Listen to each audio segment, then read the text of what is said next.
네, 얼마 전에 제가 뒤늦게 영화 블랙머니를 보고 왔는데요. 요즘 겨울왕국이 극장을 휩쓸고 있긴 합니다만, 뭐 그렇다고 제가 이 나이에 꼬맹이들이랑 노래 부르면서 좀 보긴 그렇잖아요. 이 블랙머니 내용이 론스타가 외환은행을 이제 헐값에 사서 이제 비싸게 팔고 나가는 억태한 가정을 담고 있는데, 이 론스타가 외환은행을 먹게 된 배경에는 따지고 보면 IMF가 있었죠. 1990년 이후로 미국부터 해서 전 세계적으로 이제 초호황이 오게 되는데요. 그래프에서 보면 우리나라도 이제 경제 성장률이 90년 중반으로 들어서면서 10%에 육박할 정도로 진짜 장난 아니었죠.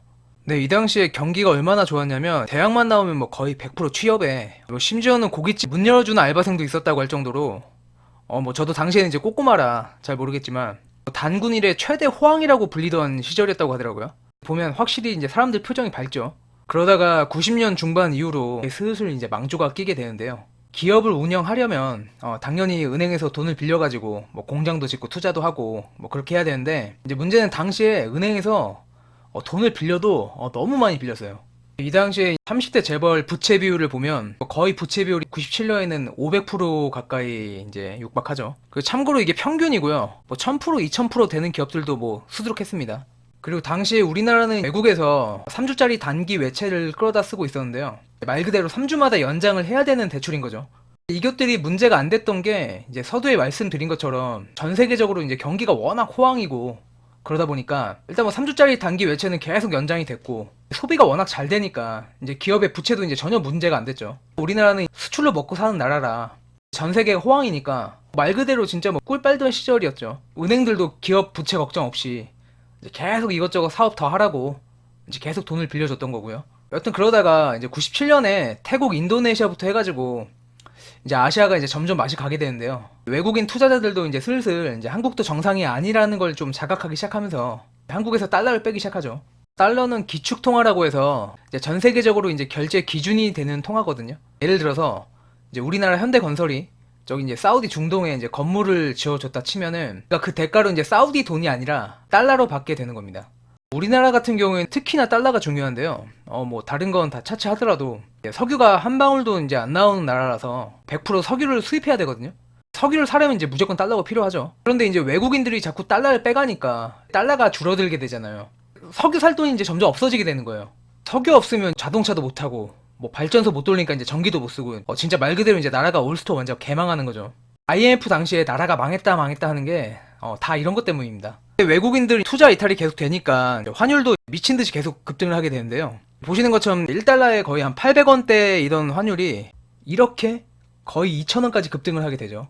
영화 국가부도의 날 보면 이제 유아인이 달러에 투자해서 막 대박 냈다고 하잖아요.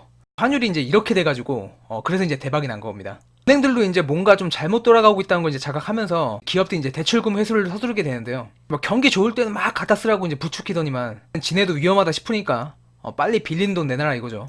환율 급등에 은행들 회수 압박에 못 이겨서 이제 기업들이 하나 둘씩 쓰러져 나가게 되는데요. 뭐 한보, 혜태, 유코아, 산미, 한라, 쌍방울, 진로, 기아, 심지어는 이제 재계 서열 4위였던 대우까지 무너지게 되죠. 지금은 이제 세계적인 기업인 삼성전자도 이땐 돈이 없어가지고 명동 사채시장에 돈 꾸러 다닐 정도였다고 하니까 진짜 말 다 한 거죠.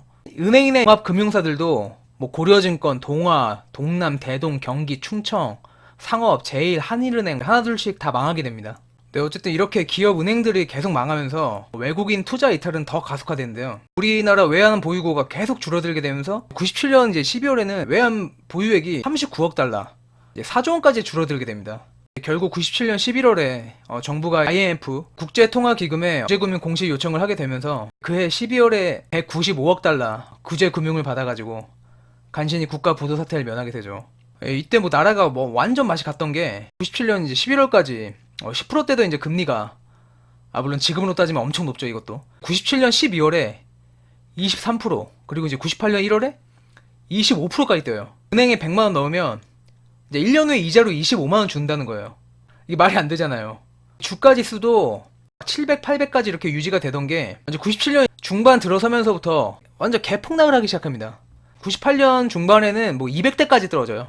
뭐 주가 지수가 이 정도면 뭐 개별 종목은 뭐 말할 것도 없겠죠. 근데 진짜 우리나라 사람들이 대단한 게, 나라가 망한다니까 또 나라 살리겠다고 이제 너도 나도 그때 뭐 아나바다 운동, 뭐 아껴 쓰고 나눠 쓰고, 또 이게 이제 그 유명한 금모으기, 98년 1월부터 2월 말까지 이제 한 달 정도 진행됐던 운동인데요. 뭐 집안에 있던 뭐 패물이나 뭐 이런 거 있잖아요. 그냥 뭐 금반지 다 갖고 나오는 거예요. 나라 살리겠다고. 이때 금모으기 운동으로 무려 이제 18억 달러. 당시 환율 생각하면 거의 뭐 3조 원 이상 달러를 이제 거두게 되죠. 네, 행가에는 뭐 이 당시에 이제 메가 히트작이었던 영화 타이타닉. 그것 때문에 금모으기 운동으로 벌어들인 달러가 이제 타이타닉 때문에 이제 상당수 빠져나갔다는 얘기도 있었는데요. 물론 이제 금모으기 운동이 살짝 좀 퇴색된 건 있긴 했는데, 뭐 솔직히 당시에 뭐 관객이 뭐 꼴랑 한 350만 정도였는데, 아니 솔직히 뭐 빠져나가봤자 얼마나 빠져나갔겠습니까? 뭐 말도 안 되는 얘기죠. 어쨌든 이제 그렇게 이제 IMF 구제금융 신청 이제 4년 만이죠. 2001년 8월 23일에 IMF에서 빌렸던 이제 195억 달러 전액 상환을 하면서 IMF 시대가 이제 끝이 나게 됩니다. 전 세계에 뭐 이런 나라가 없다고 하죠. 하지만 이제 IMF 사태 이후로 이제 대한민국이 완전히 바뀌게 되는데요. 그 중에 가장 핵심적인 게 노동시장의 유연성이라고 해가지고 비정규직이 생긴 거죠. 결론은 정부의 안이함과 기업의 마구잡이식 투자 이런 것 때문에 IMF 사태가 온 거지. 국민들이 무슨 해외여행, 뭐 사치, 외화 낭비, 과소비 뭐 이런 것 때문에 온 게 절대 아니에요. 오히려 국민들이 당시 비정규직 감소하면서 뭐 또 아나바다 하면서 아껴 쓰고 나눠 쓰고 금 모으고 뭐 그렇게 나라 살려고 했던 게 레알 팩트지. 이런 건 다 그냥 개소리라고 보시면 됩니다. 진짜 예나 지금이나 제발 언론에 호도되지 마시길 바라겠습니다.